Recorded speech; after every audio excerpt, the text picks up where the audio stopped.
அடுத்த ப்ரோமோ என்னன்னு பார்க்கலாம். நம்ம எல்லாருமே பார்த்தீங்கன்னா, எதிர்பார்த்த மாரி நம்ம விஜய், காவேரியோட மேரேஜ் சீன் தான் வந்து அடுத்த எபிசோடா வந்து கொண்டு வராங்க. இன்னைக்கு எபிசோட் பார்த்த எல்லாருக்குமே கண்டிப்பா தெரிஞ்சிருக்கும். இப்ப பார்த்தீங்கன்னா, பசுபதி ஆல்ரெடி வரல இல்லையா?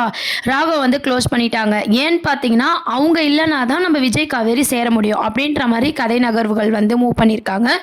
இப்போ பார்த்தீங்கன்னா, சித்தி, சித்தப்பா, தாத்தா எல்லாருமே என்ன பிளான் போடுறாங்கன்னா, காவேரிக்கு ஞாபகம் வந்தாலும் வரலனாலும் நம்ம கல்யாணம் பண்ணி வச்சு விஜயும், காவேரியும் ஒரே வீட்டில் இருந்தால் கண்டிப்பாக காவேரிக்கு பழசெல்லாம் ஞாபகம் வரும், அவங்க சந்தோஷமாக இருப்பாங்க அப்படின்ற மாதிரி சொல்லிட்டு இருக்காங்க. அடுத்த அப்கமிங் ப்ரோமோவும் பார்த்தீங்கன்னா, நம்ம காவேரியோட அம்மா இருக்காங்க இல்லையா, அவங்க வந்து ஃபோனில் பேசிகிட்டு இருக்காங்க. ஏற்கனவே காவேரிக்கு பார்த்த மாப்பிள்ளை வீட்டில் கால் பண்ணுறாங்க.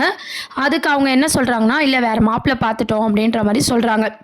உடனே காவேரி என்ன நினச்சிக்கிறாங்கன்னா, இப்படி சொல்லி அவாய்ட் பண்ணுறியாமா அப்படின்ற மாதிரி கேட்குறாங்க. இல்லடி நிஜமாலே உன்னை பொண்ணு பார்க்க வராங்க அப்படின்ற மாதிரி சொல்லும்போது, யார் அப்படின்னு சொல்லி கேட்கும்போது விஜய் தான் வராரு அப்படின்ற மாதிரி காவேரி அம்மா சொல்கிறாங்க. உடனே நம்ம காவேரிக்கு பயங்கர ஷாக்காக இருக்குது. அதோட அந்த ப்ரோமோவை முடிச்சிருப்பாங்க. எஸ், அடுத்த அப்கமிங் ப்ரோமோ அப்படின்னு பார்த்தீங்கன்னா, நம்ம விஜய் காவேரியோட மேரேஜ் சீன் தான் அப்கமிங் ப்ரோமோவாக கொண்டு வராங்க. கண்டிப்பாக பார்த்தீங்கன்னா நம்ம விஜய் இதுக்கு ஒத்துப்பாரு, எல்லாருக்கும் தெரிஞ்ச விஷயம்தான். குட்டி காவேரியும் பார்த்தீங்கன்னா காவேரியை வந்து ஏற்றுப்பாங்க. இருந்தாலும் நம்ம காவேரி வந்து ஏற்றுக்க மாட்டாங்க. என்னடா ஒய்ஃப் வந்து உயிரோட இருக்காங்க அப்படின்ற மாதிரி சொல்கிறாரு. அவ்வளோ லவ் பண்ணுறாரு ஒய்ஃபை, எப்படி நம்மளை கல்யாணம் பண்ணிப்பாங்க அப்படின்ற மாதிரி விஜயை பற்றி ஒரு நெகட்டிவாக தான் வந்து காவேரி வந்து யோசிக்கிற மாதிரி ட்ராக் வந்து கொண்டு போவாங்க.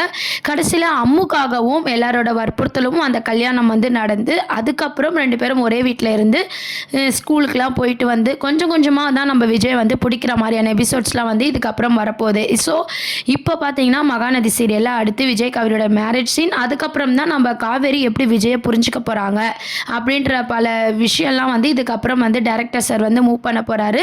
அதுக்கப்புறம் தான் நம்ம காவேரிக்கு பழச ஞாபகம் வர மாதிரி லாஸ்ட்டில் தான் வந்து கொண்டு போய் வந்து சீரியலில் வந்து முடிப்பாங்க. இதெல்லாம் தான் அடுத்த ப்ரோமோவாக இருக்குது. இதை பற்றி உங்கள் கருத்துக்களை கீழே கமெண்ட் செக்ஷன் சொல்லி சேனலையும் மறக்காமல் சப்ஸ்கிரைப் பண்ணுங்கள். தேங்க்யூ.